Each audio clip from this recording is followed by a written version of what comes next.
তওবার 2 রাকাত নামাজ পড়িও আর আল্লাহকে সামনে হাজির মনে করিয়ে বলিও, মালিক গভীর রাতে কেউ নাই, তুমি আমার মালিক, আমি তোমার সামনে হাজির, আমি তওবার নিয়তে হাত তুলেছি। ও আল্লাহ, আমার আব্বা আম্মা কেউ জানেন আমি কত বড় গুনাহগার। ও আল্লাহ, আমার ভাই বোন আপনজন কেউ জানেন আমি কত বড় গুনাহগার।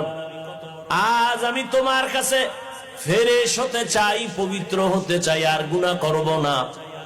হুজুরেরা বলছে তওবার 2 রাকাত নামাজ আমি পড়ার জন্য রেডি। 2 রাকাত নামাজ পড়িয়া 2 রাকাতে 4টা সেজদা হবে।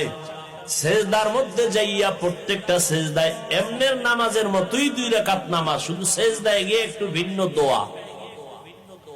সেজদায় গিয়া প্রত্যেকটা সেজদায় তাসবিহ পড়ার পরে সুবহান রাব্বিয়াল